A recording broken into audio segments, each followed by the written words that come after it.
Agora, fiel, se liga nessa coletiva do Dorival após a classificação do Corinthians em cima do Atlético Paranaense. Tá muito boa. Dorival falou sobre a lesão do Memphis e muito mais o que ele tá achando da equipe do Corinthians, da evolução do timão. E também temos os lances polêmicos da partida, hein? Teve muito lance polêmico, uns 3 pelo menos. E vamos ver o que a mídia achou sobre esses lances, hein? O vídeo tá muito bom. Deixa o seu like, se inscreve no canal, ative o sininho pra você não perder nada do Coringa na informação. Então, sem mais enrolações, bora pro vídeo. Vamos ver o Dorival? Vamos lá. Dorival Júnior chegando para falar da classificação no Corinthians. Dorival, aqui à sua direita, boa noite. Luiz Fabiani da Rádio Bandeirantes. Lá em Curitiba, você optou pelos 3 zagueiros no segundo tempo e minha pergunta foi se você considerava usar esse esquema de início de jogo.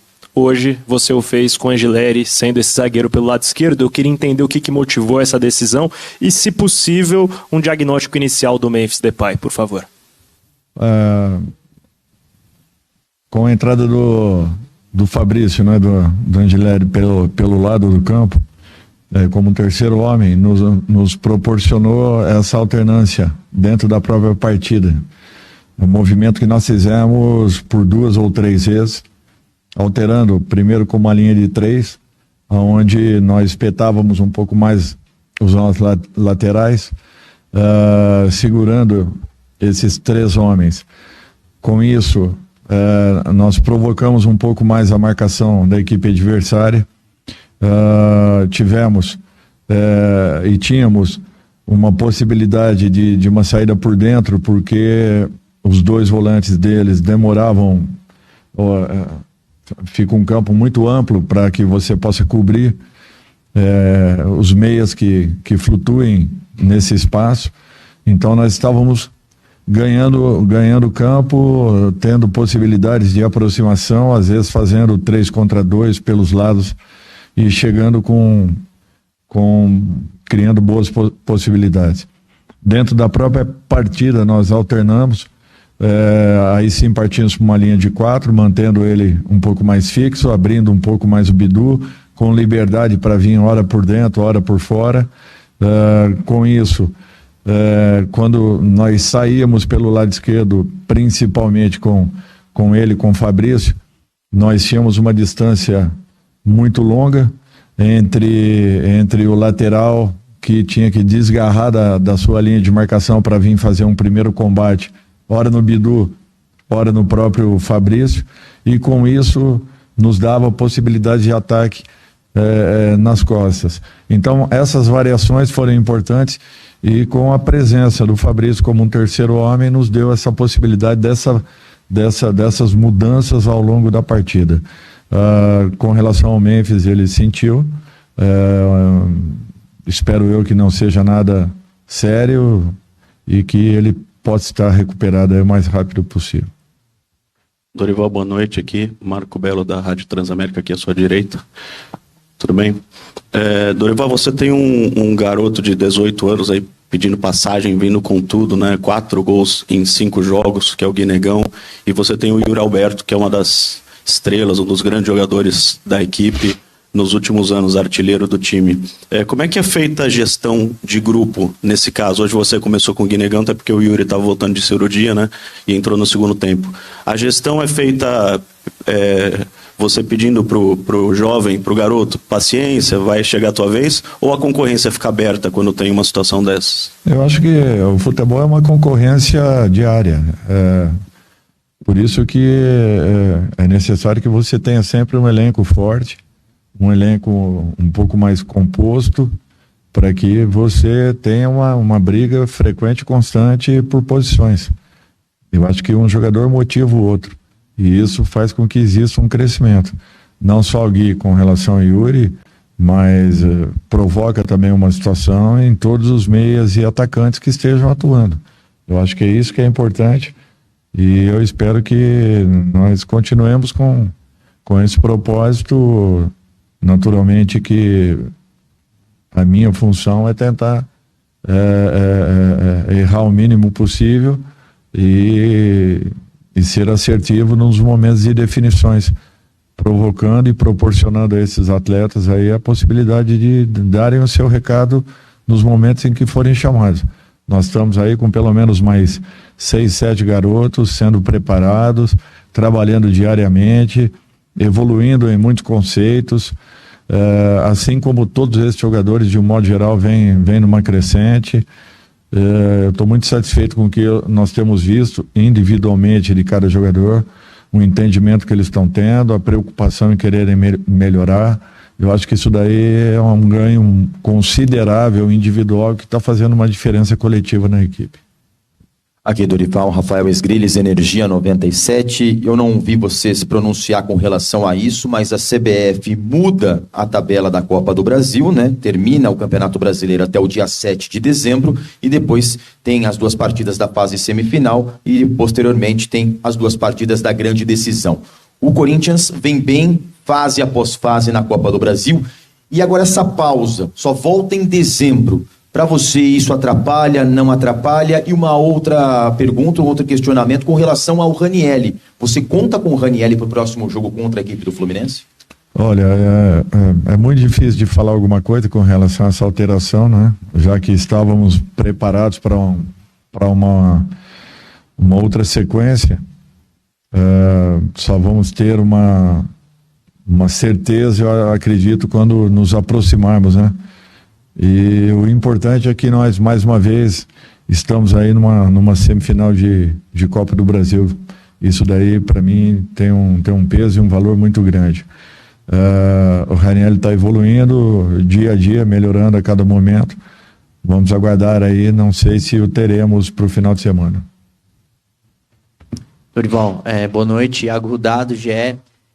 Só faz 4 meses que você está aqui no Corinthians, mas parece que muita coisa aconteceu, né? Me lembro no começo aqui da sua passagem pelo clube, você falando de momentos em que o Corinthians não vencia, que o time criava e não conseguia conseguir os resultados, né? Hoje venceu, está na semifinal da Copa do Brasil, e apesar de todos os problemas extracampo, política, mudança de direção e tudo mais, eu queria que você falasse assim sobre o seu grau de satisfação com o seu trabalho, né? Como que você avalia assim, esse momento, né? A classificação para a semi, né? E como que você vê essa evolução num período tão curto de tempo, né? Bem, primeiro é uma equipe de trabalho, não é o trabalho do Dorival, ao contrário, nós temos uma equipe que se entrega diariamente, que estamos lá praticamente das 7 da manhã até às 7, 8 horas da noite, mesmo quando na parte da tarde não temos atividade, a nossa equipe fica lá dentro, fica procurando detalhes, procurando possibilidades, criando algumas situações que possamos usá-las ao longo das partidas. Para mim, a satisfação e o prazer é ver a evolução individual que a equipe vem tendo. Vários jogadores crescendo, acreditando, crescendo de produção, se entregando em treinamentos, em trabalhos. Essa garotada aí que vem sendo dada aí uma oportunidade que talvez ainda não tenham tido, né? Uma condição real de se apresentarem ao seu torcedor, mas que vem sendo preparados aí para que daqui a pouco possam começar a aparecerem com um pouco mais de frequência. Eu acho que isso tudo aí para mim é um diferencial num trabalho que eu procuro executar e desenvolver em todas as equipes que eu trabalhei. Não vem sendo diferente aqui dentro. Tudo é questão de você poder acelerar um processo, criando alternativas e possibilidades internamente. Quando você, às vezes, não tem a possibilidade de ter ali alguns atletas que você talvez queira para o seu elenco, você tem que procurar valorizar e extrair o máximo de cada um deles. E eu acho que esse entendimento eles vêm tendo. Eles perceberam o quanto é necessário a entrega, a preocupação e a concentração em treinamentos para que esses resultados apareçam em campo. E eu acredito que isso vem acontecendo. Jogadores que estavam desacreditados, de repente, vêm aí encontrando um caminho por acreditarem nesse trabalho, mas acima de tudo por acreditarem em si próprios. Eu acho que isso sim é uma diferença e tem feito aí com que a confiança aumentando, você melhore individualmente a sua entrega em campo, consequentemente, coletivamente, você vai ganhar bastante, é o que tem acontecido. Dorival, hoje o Memphis sai por conta de um incômodo e é logo o dia que o Yuri Alberto estava voltando de lesão. Queria que você falasse sobre a dificuldade de você ter esse trio Garro, Memphis e Yuri juntos. É algo que vem, de certa forma, te perseguindo nessa trajetória pelo Corinthians? São, acredito eu, 4, 5 meses que nós aqui estamos, não sei direito, mas foram, acredito eu, uma partida e 20 minutos do jogo do Palmeiras, o segundo jogo da Copa do Brasil. A partir daí nós não estivemos, né? Em condições. O próprio Carrillo, que também sofreu uma lesão, que fazia parte desse contexto todo. Então é continuar acreditando e esperando que cessem essas lesões, até porque a todo momento nós estamos tendo uma dificuldade um pouco maior e graças a Deus nós estamos encontrando dentro do grupo as soluções para cada partida. Ontem, o próprio André Ramalho acabou ficando fora do último treinamento, ainda recuperando, né, de uma virose. São coisas que têm acontecido com uma certa frequência e felizmente nós estamos encontrando dentro do grupo possibilidades justamente por esse trabalho que vem sendo desenvolvido, vem sendo acelerado e esses jogadores nos apresentando aí uma resposta importante. Boa noite, Dorival. Leonardo Rodrigues, da Central do Timão.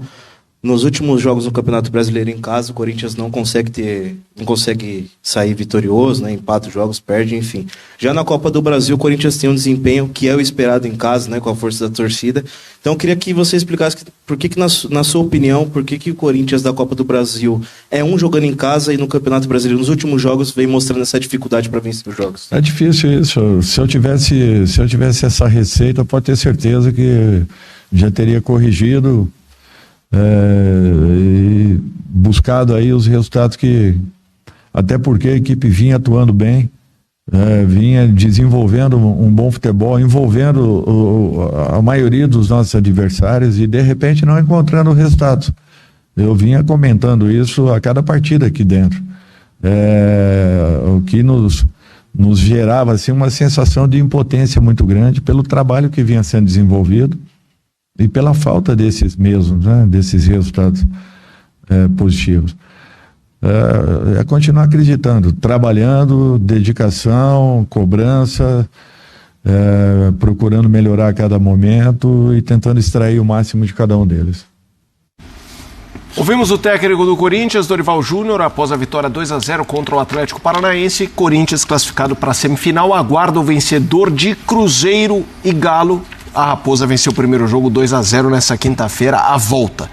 Tivemos uma arbitragem, o próprio Paulo Calçade, logo na abertura do programa, falou, arbitragem e tudo mais, vamos falar, chegou o momento. Separar um bloco, né? É isso, chegou o momento, a gente começa com um gol anulado do Atlético Paranaense.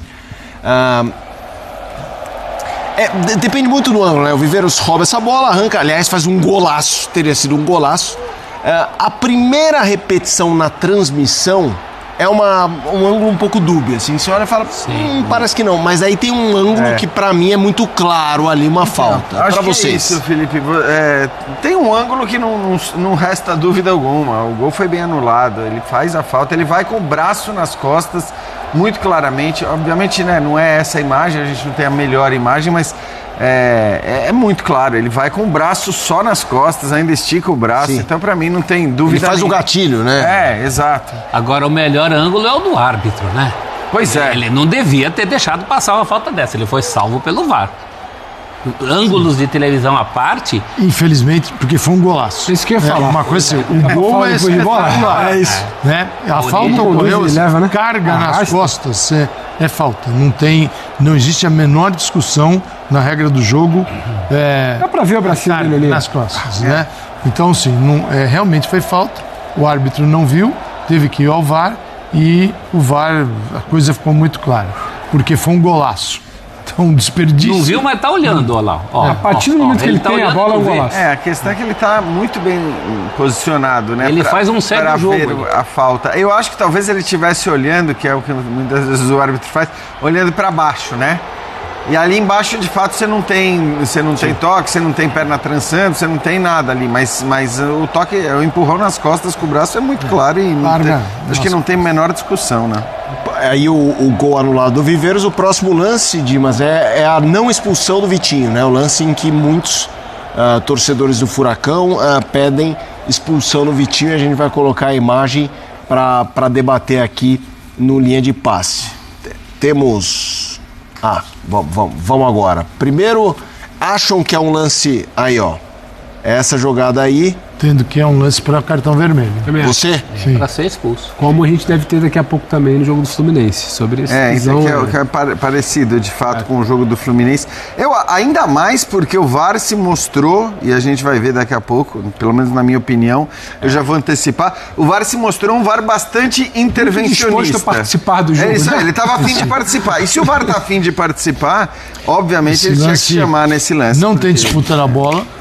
A bola está longe, o gesto dele não é em direção à bola, então ele pega o adversário por trás, né, vem na panturrilha e termina pisando nele. A questão é que o árbitro faz, né, Calçade, o gesto, repara antes de dar o cartão, o árbitro faz o gesto exatamente do que aconteceu, só que me parece ser um lance para vermelho. Agora, como ele faz o gesto exatamente do que aconteceu, e que eu tô de acordo com você, era para expulsão, talvez o VAR tenha entendido, bom, se ele tá fazendo, se ele tá fazendo o gesto do que houve e considerou que é pro cartão amarelo, o que eu vou fazer aqui? Inclusive na transmissão, quando ele faz o gesto, ele vai aparecer um vermelho, aí aparece um amarelo. A distância do árbitro para o lance, ela é ideal. Exato. Porque o árbitro não pode estar assim, 1 metro do lance e nem a 50. Ele tem que ter uma distância como ele estava, perfeito para julgar. E ele viu tudo. Ele viu tudo, ele faz o gesto. Aí a gente volta para o VAR Brasil, que vai reapitar o jogo, todas as decisões serão reformadas, mas ele era para cartão vermelho, aí é um erro. Tá?